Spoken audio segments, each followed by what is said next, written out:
Unaweza kutuongeleza Kiswahili? Oh, very good. Your Excellency, President Ruto, and all the dignitaries who are here, as you heard, His Excellency summarized what we have agreed, the agreements, the protocols. I don't want to repeat those. The only issue is for me to point out that all that is guided by the historical missions which the Africans have finally crystallized. More than 60 years ago, when we got independence, we did not harmonize properly on the historical mission beyond liberation. There was talk that time of uhuru na umoja,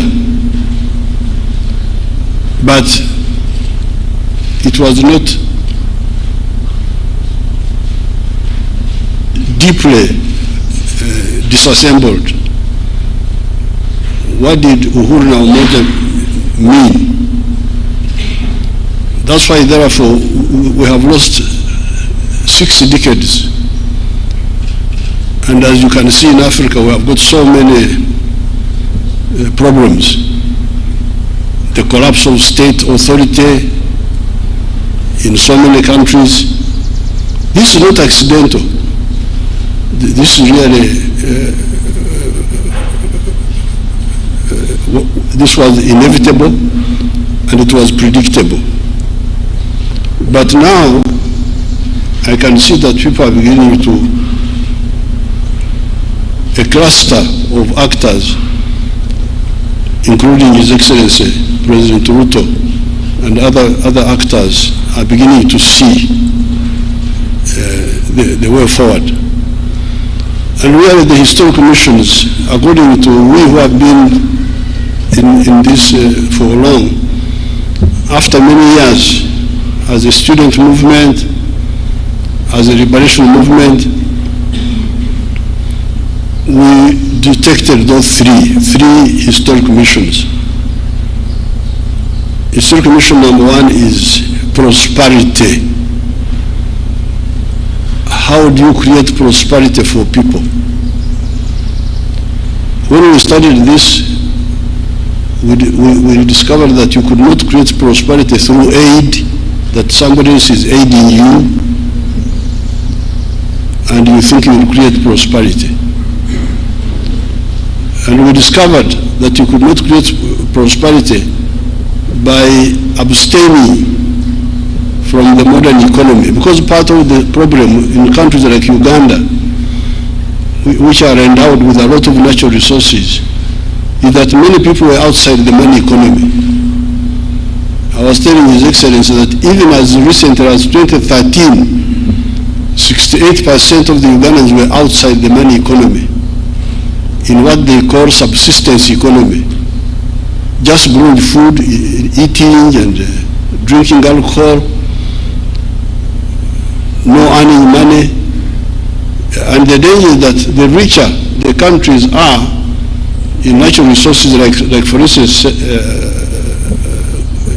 Congo, DRC, the richer it is in natural resources, the bigger the danger that one is of people just staying in the forest, eating honey and monkeys and so on, and they are not bothered. So, in our analysis, we said no, we must create prosperity in the modern way by everybody joining the money economy. And when you join the money economy, you produce a good or a service which you sell. And if you sell it persistently, you will get prosperity. Now, if that is the case, then it raises another question. Who buys what you produce? Do you have got enough buyers? This is how the question of the soko comes in. Nani atanunua bidhaa zako kwa wingi na kwa muda mrefu na kwa hakika? So that's why, therefore, the Africans, you can go and check, the Africans having slept from 1958, 1955, 1957, when Ghana got independence.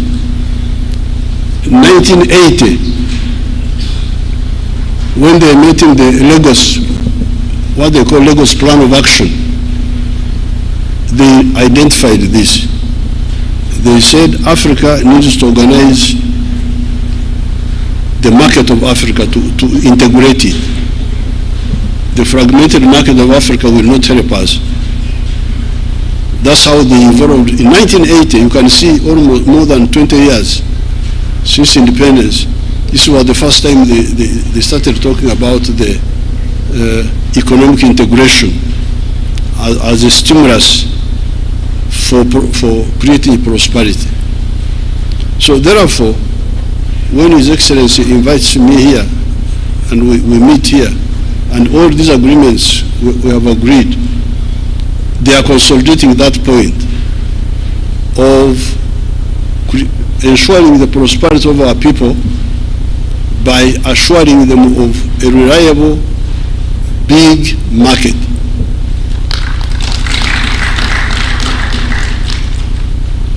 Now, these vikwazo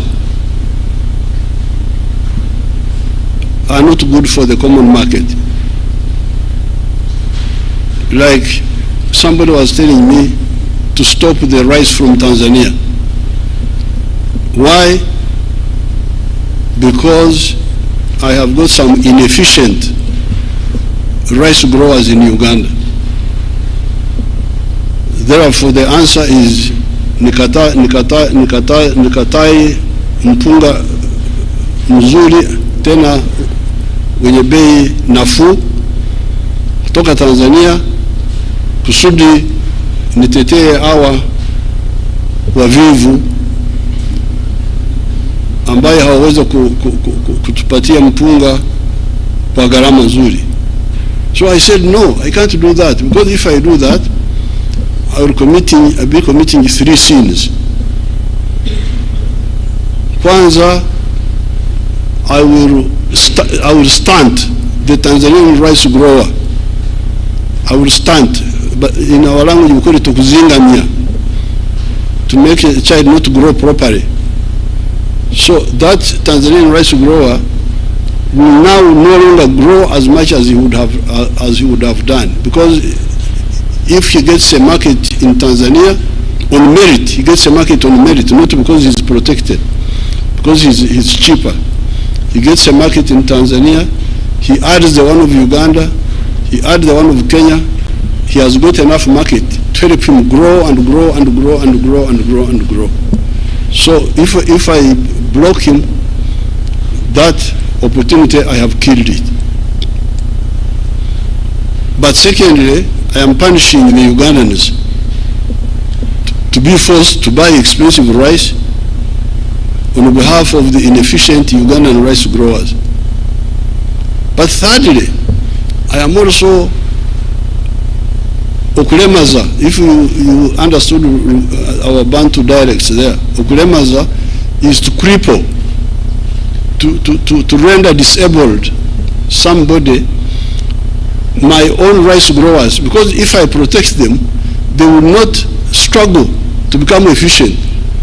They will just rely on my protection and continue being inefficient. So na wao nitawaua kwa kuwabembeleza na kuwapa soko ya bandia, give them market when in fact they don't deserve to be in the market. So when a child is growing up, in our tribes there, and the child is beginning to stand up. They stand up and fall down. So in our tribes there, in Baganda say, Bagamba watia Baganda, tengerera, tengerera, tengerera. The child is standing and falling. You encourage him to stand up. You don't say fall down and stay there. I don't know how the Waswahili and our Kikuyu here say that. When the child is young and trying to stand up, you say you encourage him to continue standing. You pray standing. So I don't want to mislead my inefficient. For instance, the sugar growers in Uganda, they are inefficient because they are growing sugar on a high altitude. Uganda is a high altitude. It is more than 1,000 meters above the sea. And apparently, sugar cane does not yield much sugar when it is in a high altitude. It yields sugar better when it is near the ocean. I hear they recover only 8% of the sugar cane, while these other ones can go up to 14, 15, I don't know what. Brazil, you can check. Yeah? So we should tell our sugar people to shift. There is another part of Uganda where they can produce sugar better, which can give a higher yield. So this is point number one, integration about prosperity. You can have a rich part of the world which is poor because it is badly organized. Latin America. Latin America, those countries of Latin America, they have got more natural resources than the United States of America.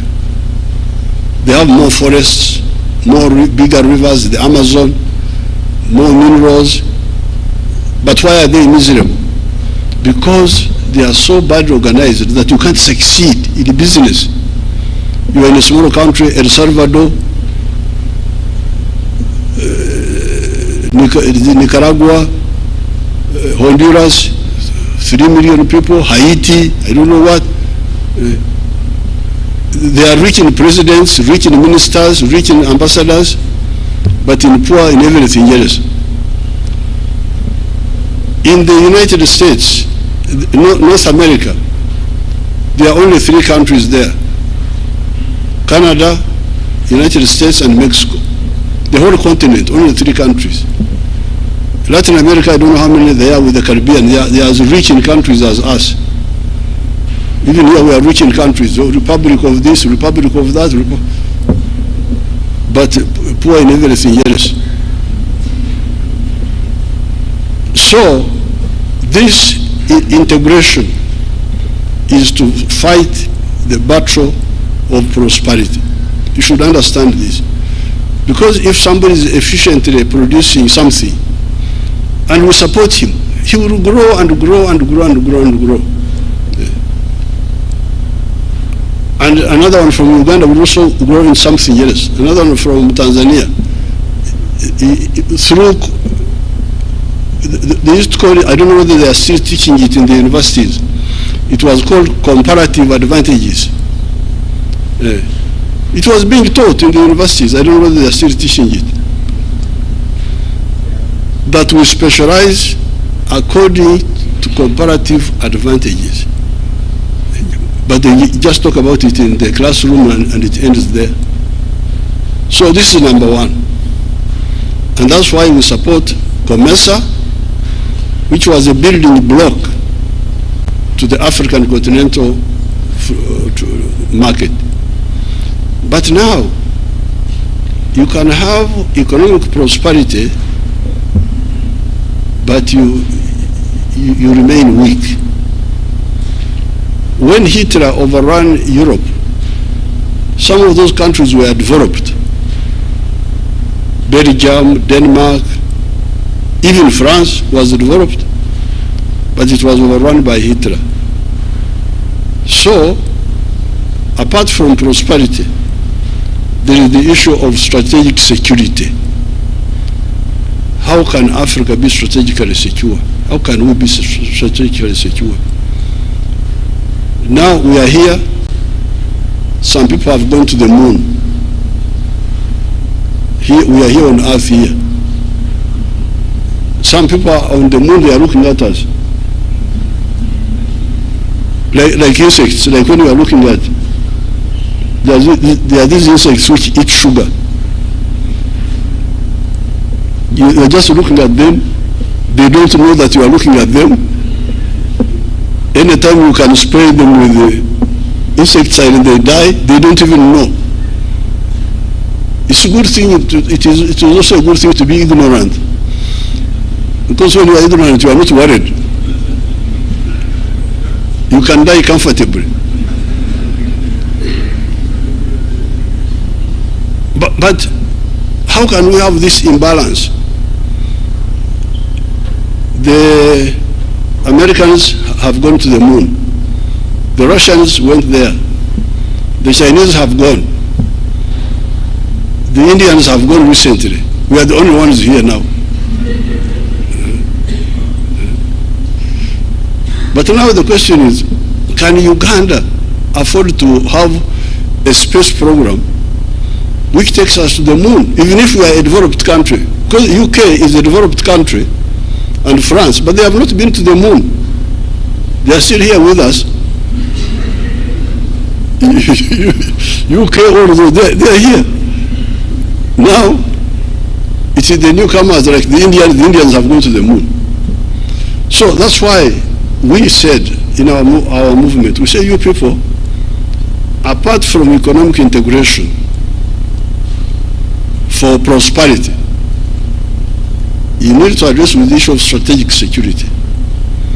And the only way you can do it is through political integration. Because even if you are a common market, the army is not one. You don't have one army. Each one has got his small army there. And that's why, therefore, in the case of East Africa, because you may say, if you wanted economic integration and you created COMESA, why did you then revive the East African community? We revived the East African community because it has got an agenda which is further than mere economic integration. If you read Article 5 of our treaty, it says, ultimately, we shall create a political federation. So therefore, for the EAC, our ultimate target is one authority, one government for East Africa.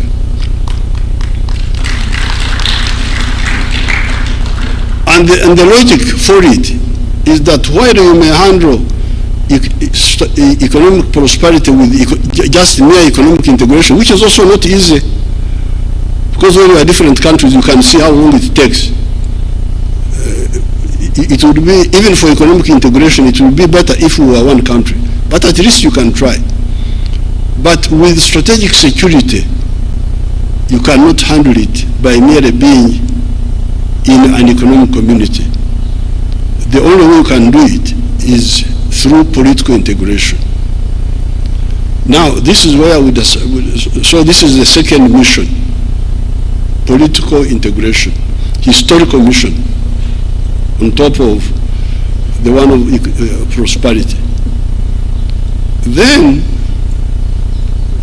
and in order to support the number two, there is the question of Undugu. These people we want to create prosperity for.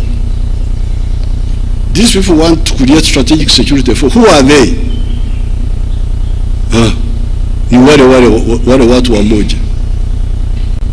Waganda, Wasamia, wa Uganda na wa Kenya, Wateso, Waluya, unakwenda mbada wanawaita Bagisu, unakuja Cheptais wanawaita Wapukusu, then you go to the Sabi.